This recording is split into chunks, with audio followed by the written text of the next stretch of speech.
Think big भन्यो अनि पैसालाई ईश्वरको ठाउँमा राखेर बिग बनायो क्या। थिङ्क क्राइस्ट भन बरु। हालेलुया। म त त्यो भन्छु। म तपाईँहरूलाई के भन्न चाहन्छु भनेदेखि अबदेखि थिङ्क बिग भन्नु छोड्नुहोस्, थिङ्क क्राइस्ट भन्न थाल्नुहोस्। If you think Christ you are already enough, you are already valuable, you are already successful. So successful कि तपाईँ अब आफ्नो साथीको खुट्टा धुन सक्नुहुन्छ। हालेलुया। So successful and fulfilled in Christ कि तपाईँले अरूको खाँचो देखेर सेवा गर्नुहुन्छ। अहिले यो समयमा तपाईँको जीवनमा कुन कुरा यस्तो कुरा छ जुन कुरा चाहिँ सट्टै खोसाइदियो भनेदेखिलाई तपाईँको लाइफ कोल्याप्स हुन्छ, त्यो चाहिँ तपाईँको ईश्वर हो। That is your god. So what is it in your life? यस्तो इम्पोर्टेन्ट अहिले कि त्यो कुराले तपाईँको बिहान उठेकोदेखि बेलुका सुत्न गएको समय तपाईँको खुसीलाई कन्ट्रोल गर्छ। What is it? Is it a text message?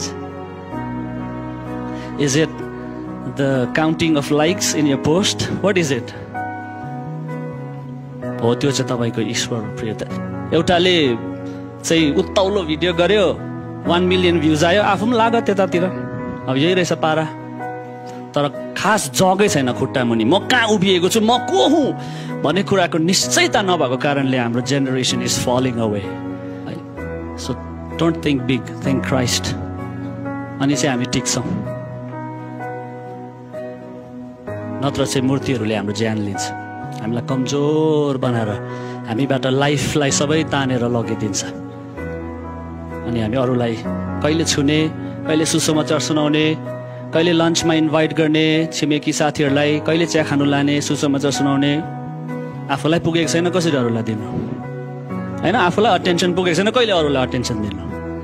त्यसरी चाहिँ हाम्रो जीवनहरू शैतानले भुलाएर यसरी चाहिँ त्यो मुसालाई त्यो यस्तो पाङ्रामा हालिदियो भने कुदेकै हुँदो रहेछ नि मुसा। क्या त चक्का पनि घुमेको छ, मुसामा स्पिड कुदिरहेको छ तर कहीँ त पुग्दैन। त्यस्तै हुन्छ हाम्रो जीवन पनि। यति बिजी छ, यति चाहिँ अब व्यस्त छ, तर पुग्नु चाहिँ कहीँ छैन क्या।